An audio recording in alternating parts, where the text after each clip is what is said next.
rain, shine, or anything in between. We're here in Liberty, the Kansas State sporting news you so love. I'm East Edwards, right alongside Connor Balthazar. And welcome to this week's weekly recap, as per usual. But we're going to be going over the Batcats first on their torrid winning streak, and then covering what was an admittedly disappointing end to the women's basketball seasons. But before we get started, I want to thank the Alleycats sponsor this week, Greg Arthur. And if you want to support the show financially, please be sure to check out the supporters link, where you can donate as little as $1 a month to help keep the show going, and also get a very special thank you at the beginning of every single episode. But most importantly, let's just get right into the weekly recap. The Batcats have been on quite the torrid streak recently, and that started, well, it didn't start, but it continued up against Houston this past weekend, who was a pretty decently ranked RPI team going into the series. And K-State manages to sweep all three games in the weekend series and do it all in pretty exciting fashion pretty much every time as well. Yeah, this is a huge series for K-State on the road. To not just take the series against a quality Houston opponent, but to sweep it on the road was massive.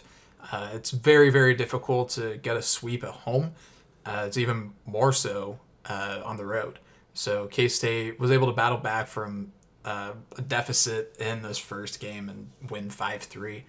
Just massive, massive victory for K-State. Yeah. I guess I'll cover the offense. In terms of notable performances, really the big ones come from Brady Day, who, of course, he's like Whit Merrifield in his prime, playing second base, getting 2 hits a game. Went 2 for 5 with 2 RBI. Then Nick English went 2 for 4, including a double. And then Rafi went 1 for 3 with the other 2 RBI. So, it was a relatively quiet day offensively, but, 4 runs batted in. There was also 4 errors for Houston. So, not a great day defensively for them. But the big number to me is only leaving 7 on base. That's kind of been the big bugaboo for this team this entire year, is runners left on base. From this point forward, I would be happy if we left fewer than 8 a game on, because that's just baseball. But, maybe I'm just setting the mark at an arbitrary number so that this game can be satisfying. Yeah. This was a decent enough performance. The errors really help, but only drawing 5 walks in this one, which is still not a bad number, just a little lower than what we're used to for a team that draws a ton of walks. Daniel Rivera drew 2 in this game, but 12 strikeouts as a team is kind of brutal. Brendan Jones with 3 of those, and every single other batter struck out once, so that gets you all the way up to 12. But it was not the greatest offensive day in the world, but it wasn't we did enough in this one. Yeah, I think that's probably the best way to describe it, is we did enough. But, Connor, you have the pitching staff, including the long-awaited return of an All-American. Yeah, this was all around a very good day for the pitching staff in one key area, and it's that through all 9 innings, they did not give a free base. No walks, no hit by pitches. So really quality stuff there. And they had 11 strikeouts as well. Josh Wintrob got the start, went 4 1/3, 5 hits, 3 earned runs, and 5 strikeouts for him, 74 pitches. So not an awful start. Good to not give up any free ones, but like to keep it a little bit more under control. Cole Eisenbaker, he goes 2/3 of an inning, so he only faces 2 batters with his 2 strikeouts, and he gets credit with the win. I honestly don't understand how they credit wins. I really, really don't. If you're the pitcher that happens to be, if you are designated as the pitcher that comes in whenever the lead changes, you are on the hook for either the win or the loss. That's Cool.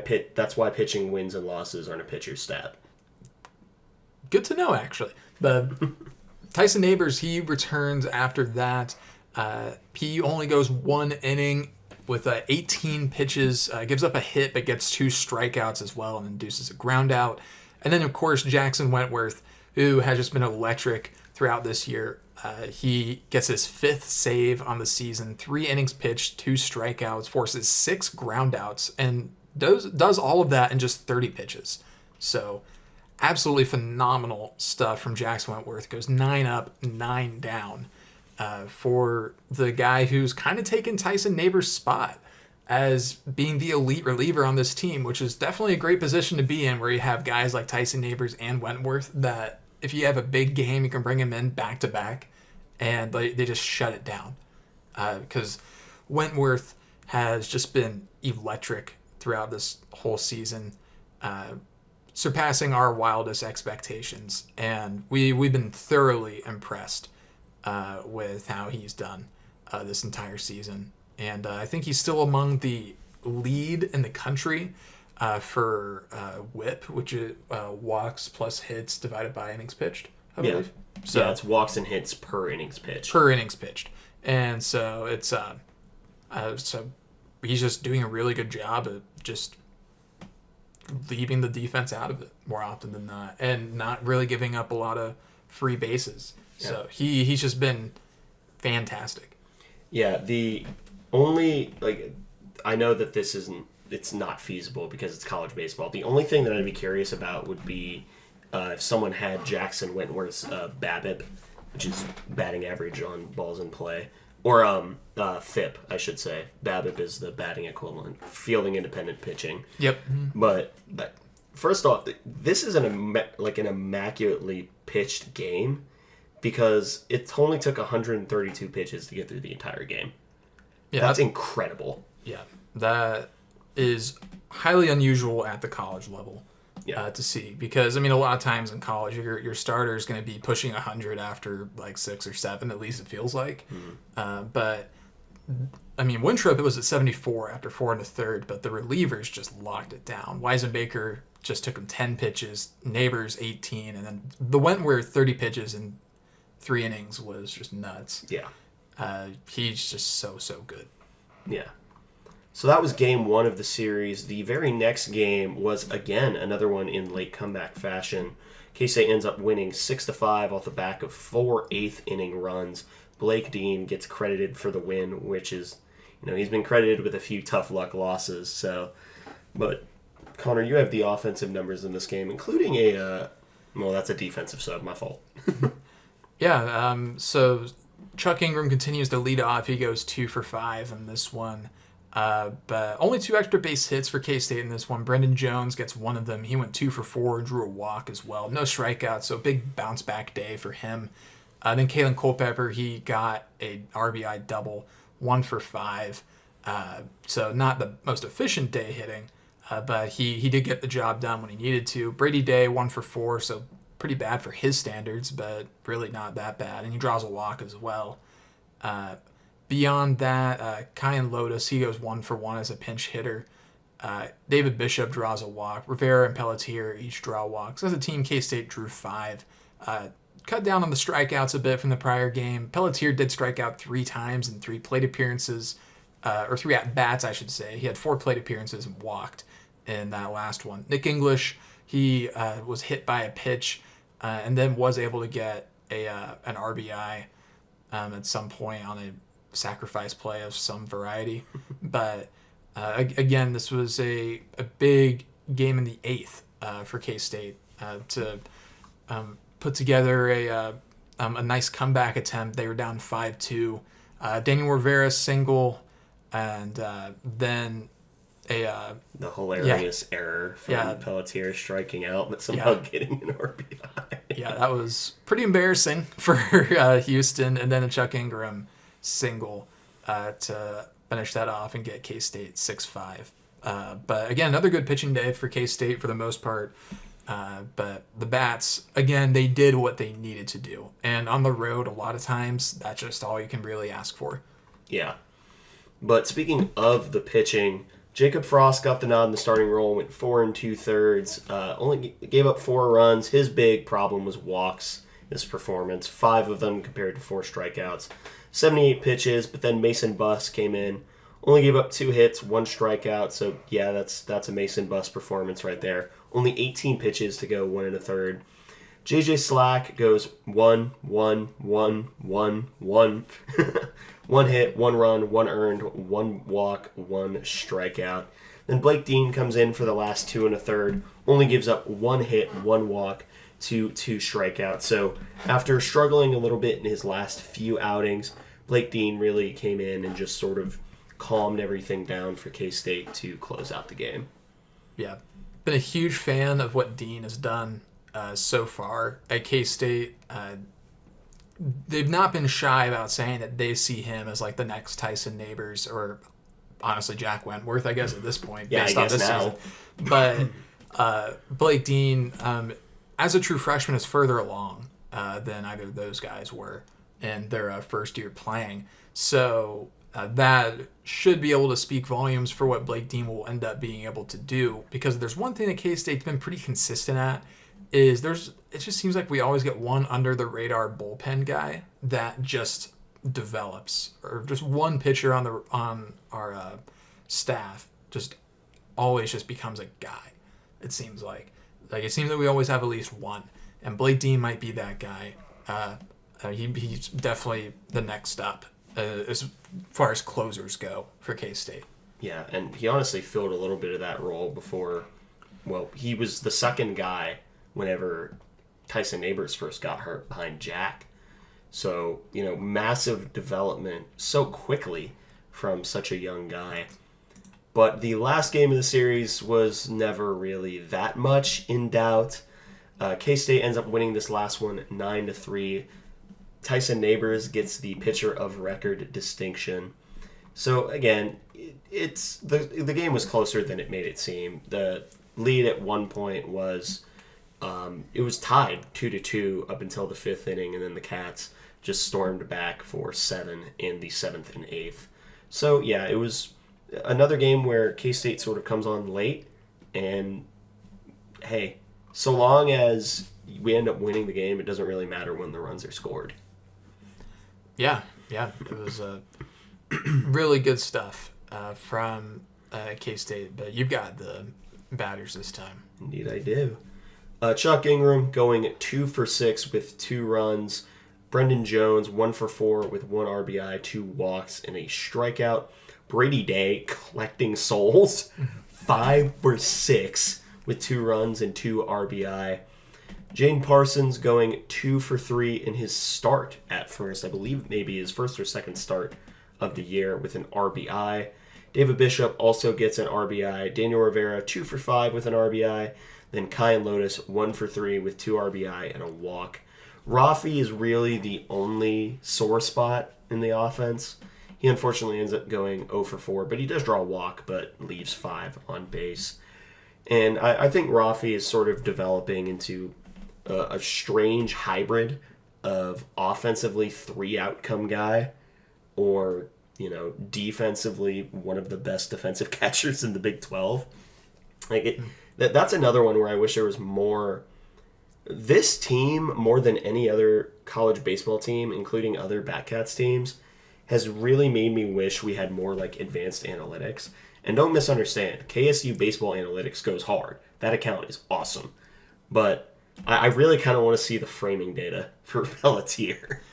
Yeah, I think that they do track that in-house. I remember it being mentioned on a broadcast. We aren't important enough to get that information, unfortunately. We can ask. We can ask.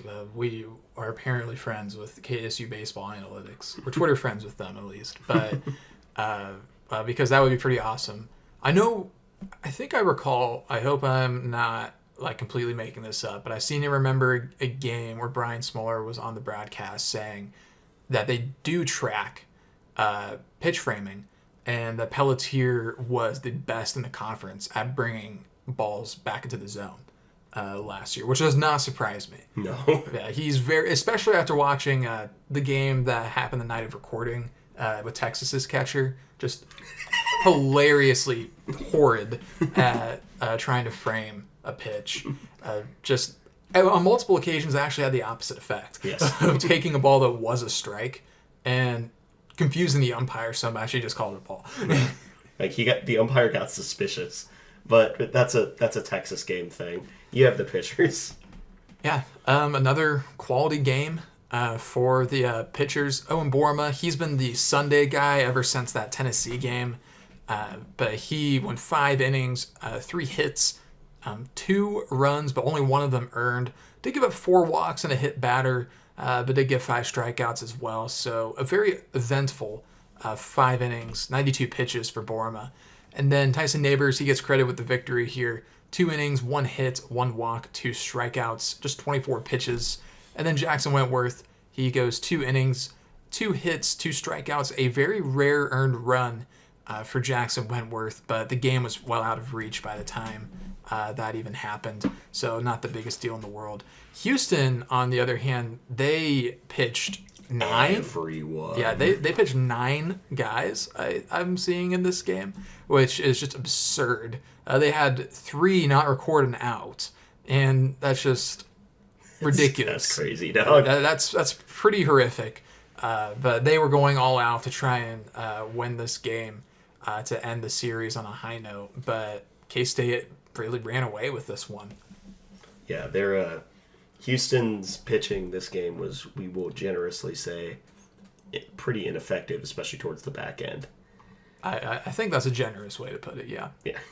If you look at the box score on K-State Sports website, you get the lineup, and then you get a second lineup exclusively per minute comprising of pitchers.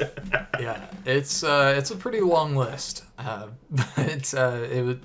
it was all in all a quality day for K-State. Their best game of the series, which generally getting a team's best shot in the first game anyways. So K-State really separated themselves from Houston over the course of this series.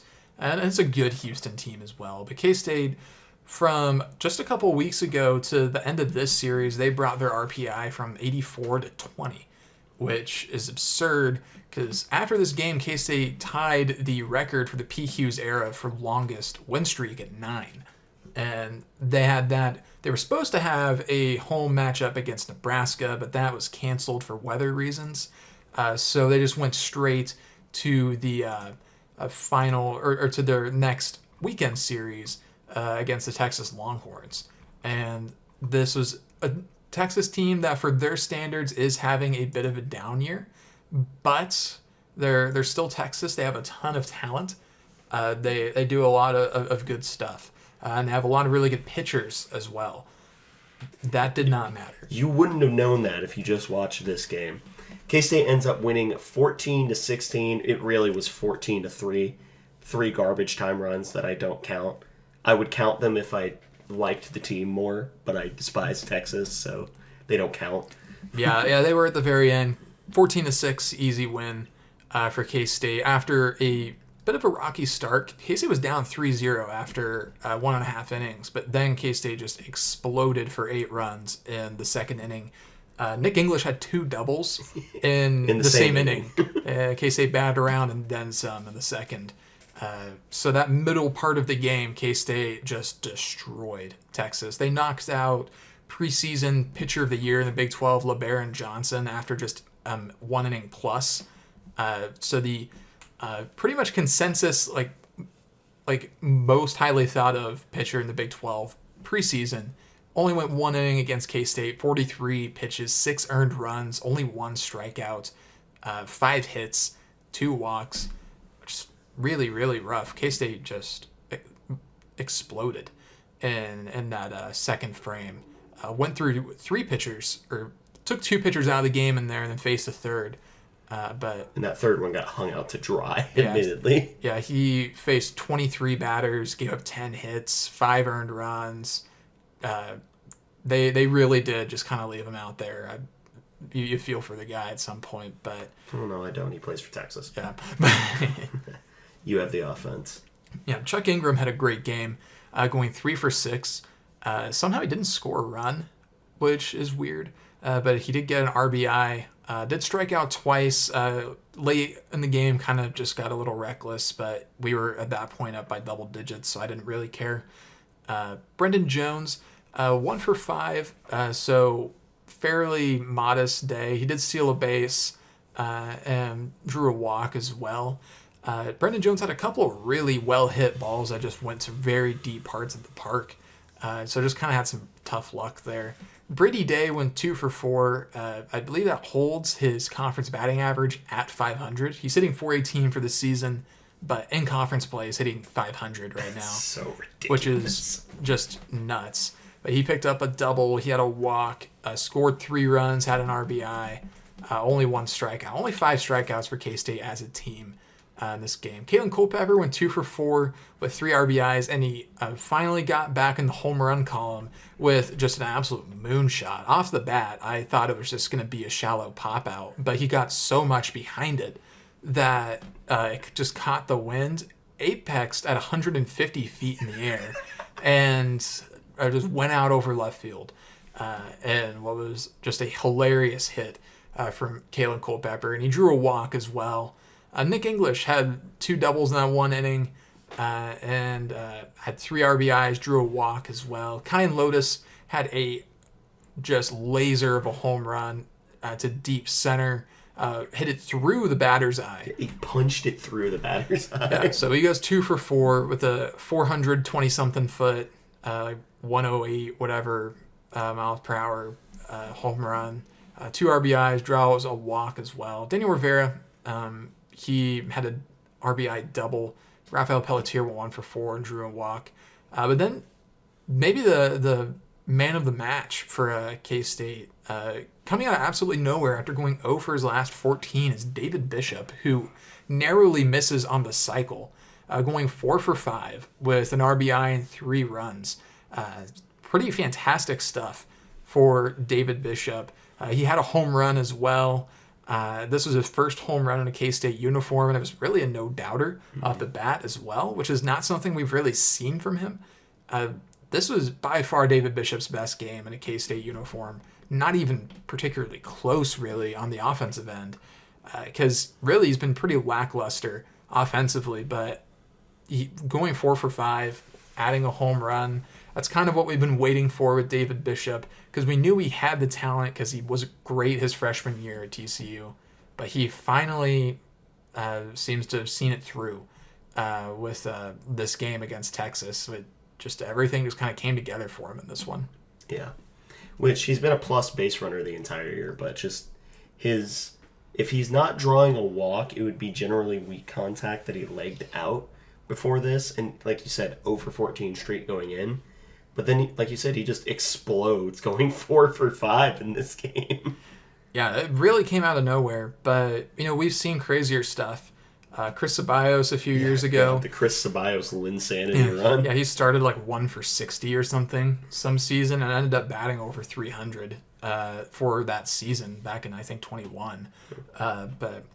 So we've seen some pretty crazy swings for batters at K-State. So maybe David Bishop will be the next example of that. But K-State, at one point in this game,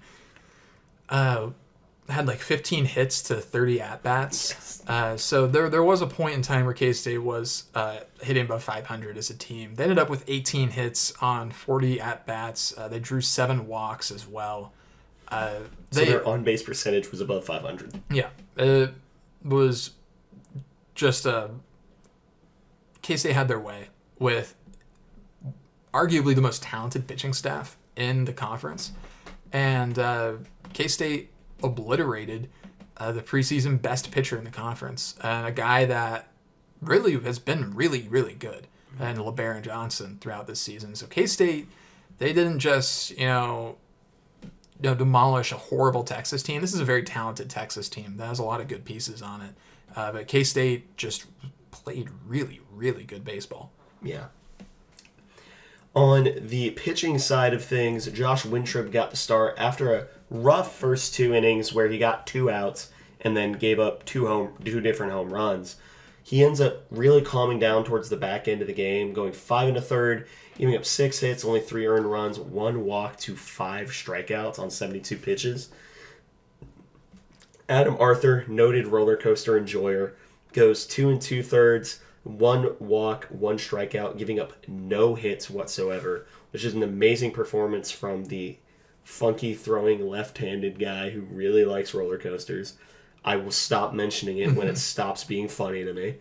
And then Mason Buss comes in for the last inning, kind of gets hit around a little bit. 4 hits, 3 earned runs, only 1 strikeout. Gives up a home run, but at that point, I don't really care because the game was well in hand at that point.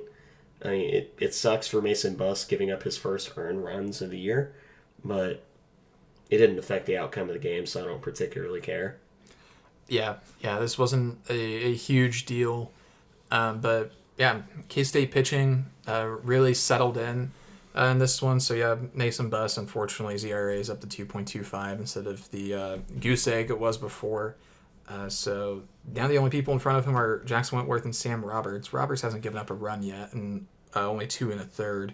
But Wentworth, he's at 1.76 and 30 2/3, with 44 strikeouts to 6 walks, with a opponent batting average of 124. So he it's just been absolutely disgusting. His whip is somewhere around 0.6, I think, right now. He's like 3rd nationally, I think. But Wentworth's just been dominant. And Tyson Neighbors is on his way back as well. I imagine we see him at some point this weekend because not every game is going to be a near 10-run blowout. Yeah, it'd be nice if it was in our favor. It'd be cool. It would be very fun. 10-run blowouts all the way to a natty. I would gladly take that. Yeah, I would take that every day of the week, the ends and why. But the next couple of games for K-State, obviously you got to wrap up the series up against Texas the day this releases and Saturday, and then playing a little mini return game, which is super strange because they played a 3-game series already, but playing a 1-game midweek up against Missouri State, who we ended up sweeping earlier in the year, then going down to Orlando, Florida to play a UCF team that I will be stalling for while Connor looks up their RPI. But this is a really good UCF team. They're 16-6. Their RPI is 6 right now. So this is a very quality UCF side in RPI. Granted, they are 4-5 in conference play. They just got swept at OU, and but they did take down Florida 9-6 in a midweek. Granted, Florida has kind of been that way in midweeks, but they did win a series at home against Oklahoma State 2-1, and they took a series in Lawrence against KU, and then right now they are at Texas Tech. At the time of recording, they're tied 4 apiece in the bottom of the 9th, so maybe headed to extras there, may not, we'll see. But this is a good UCF squad. They're a Florida baseball team, so you can never, ever, ever rely on them to, suck. To be bad. They're in one of the best hotbeds for recruiting talent in the entire country when it comes to baseball. So, you always have to worry about them. Yep. But that is it for the Batcats. Now we get to talk about the women's basketball team and the unfortunate end to the year. We're not going to go over the stats of the last 2 games. We're just going to let the vibes be low for a while. K-State did end up beating Portland 78-65, but dropping the game to Colorado 50-63. And the Portland game it's like completely wiped from my memory. I just kind of want to talk about the Colorado game and the season as a whole. Colorado game was going all right in the first 2 quarters for K-State. Then Serena Sundell picks up an intentional foul, and the soul gets sucked from not only the entire arena, but also the team, seemingly. And I know there's been a lot of controversy about how the game was called from a referee standpoint. What I will say is I don't really have any problems with the fouls that were called on K-State, other than the intentional foul.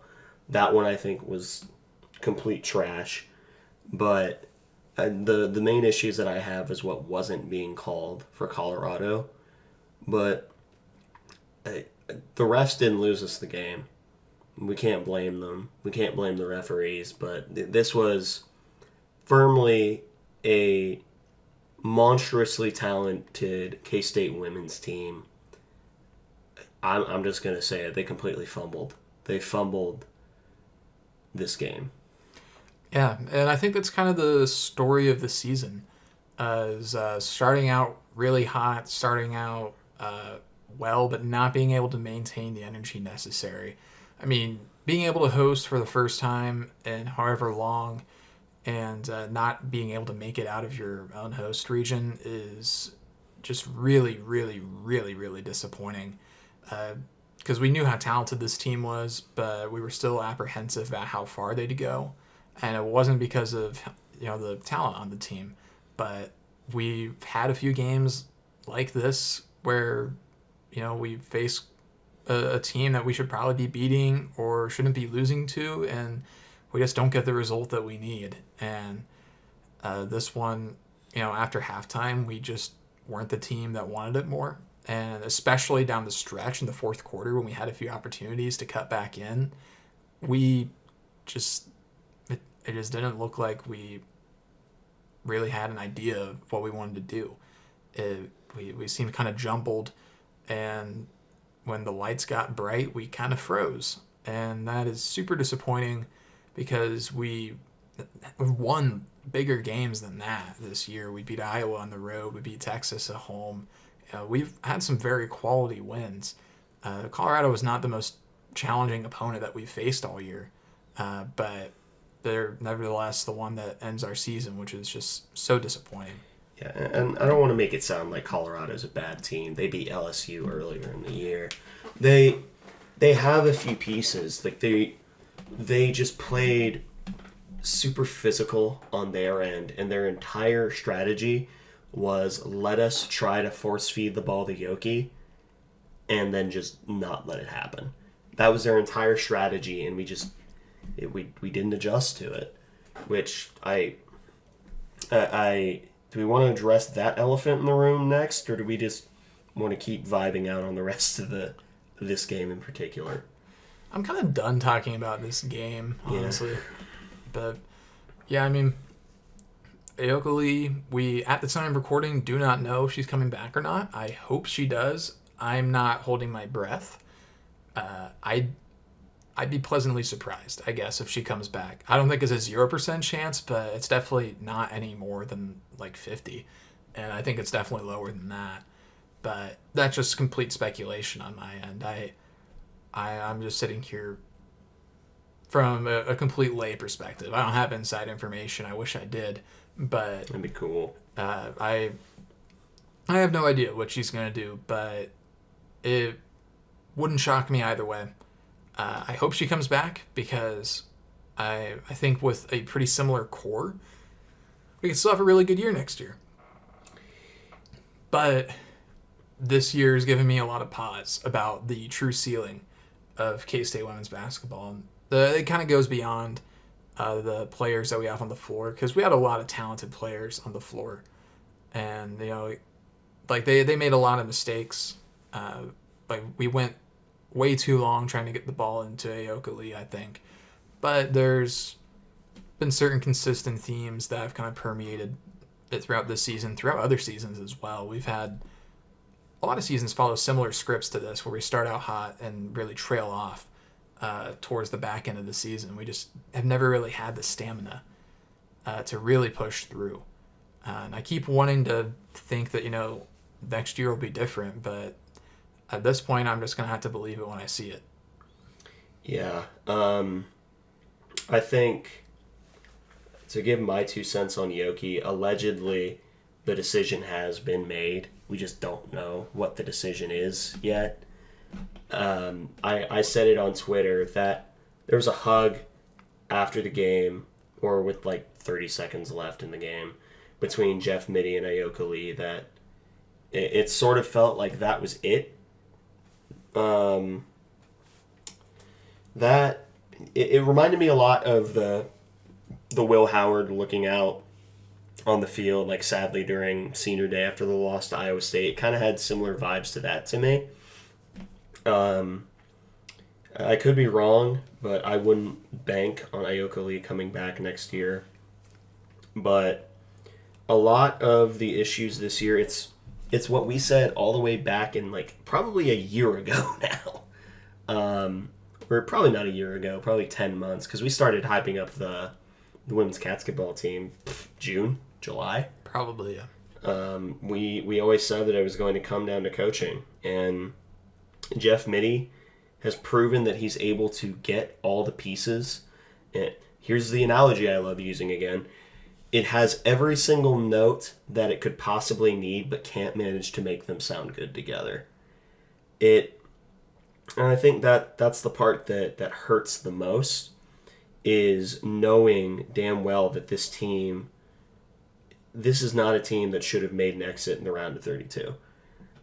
If it was purely based on talent, this is probably an Elite Eight or Final Four team.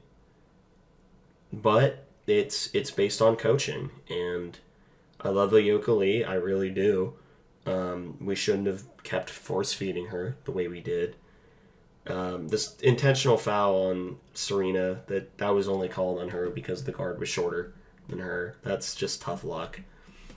But I still want Serena Sundell to take more shots. I just kind of want her excuse me. I want her next year to realize that she is indeed her. That's like my biggest, I'm not going to say critique, but for next year, I believe K-State will have anywhere from 3 to 4 scholarships available, because Heavenly Greer and Jamia Harris, thank you. There will be at least 4, I think, because Dollinger and Gregory, I think, are out of eligibility. Mm-hmm. And then Greer and Harris have transferred. So there should be at least 4 pending any other departures, which... One freshman, so 3. Yeah. So 3. You're right. So there may be more departures. I've not heard anything. If Ayoka Lee comes back, then that takes up 1. If she doesn't come back, then that's 4 spots. But there hasn't really been any smoke about there being like some mass defection or anything. So even though there are people on the internet who seem to believe that, Serena Sundell and Jeff Mitty hate one another, I can guarantee you that that's not true. But there are a few names to watch. I know that the women's transfer portal is very difficult for most people to track.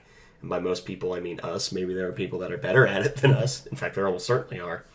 But there are a few names already that have been making rounds. There are a few that I have no expectations of K-State actually landing, like a Caitlin Shen from Princeton.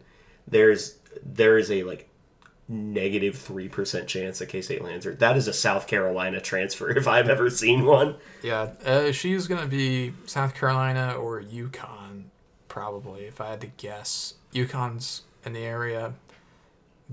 South Carolina. They're going to go win the national championship by 30 this year, so it is what it is. Yeah. There are a few post players that I seem to remember averaging above 10.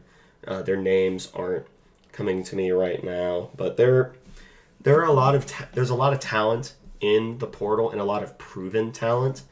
I'm not sure if I were Mitty, which I'm not as good a recruiter, and I'm also not a women's basketball coach. If I were him, I would be hesitant to load up on young talent like he did last year in this portal cycle, and I would try to focus more on proving commodities. I've had discussions with some in the K-State sphere really wanting a wing, which, yeah, we have the scholarships to have a wing, but I think a lot of it should probably just be best player available. But, that is the women's basketball season. It ends with a whimper on the exact thing that you and I have been predicting for months would be the case if it ended on a whimper. And I think the fact that we called it several months out is probably what hurts the most. Yeah, that's... The worst part is, despite it just hurting so bad in the moment, at the end of the day, it is very consistent with how K-State has done historically. That doesn't make it any less disappointing, because this team was the most talented team that we've had here in probably 20 years. And this was our best shot at making it to the second weekend in 20 years, because K-State's not made it past the round of 32 since 2002. And it's kind of becoming a similar, men's and the Elite Eight. Yeah, because the women can't make it to the Sweet 16, the men can't quite make it to the Final Four. Although that Final Four curse is a lot longer lasting on the men's side, but the women have, they've had a lot of talent multiple times, but they've never been able to just catch lightning in a bottle at the right time that you just kind of have to do in the tournament, which we're just going to have to really look inward and figure out how do we peak at the right time, because that's been a consistent theme is we often peak early and dip late. Our peak performance for women's team often seems to be kind of January, and then things really take a sharp turn once we hit February. I don't know how you coach that, but it seems that some teams are really good at peaking late and some aren't.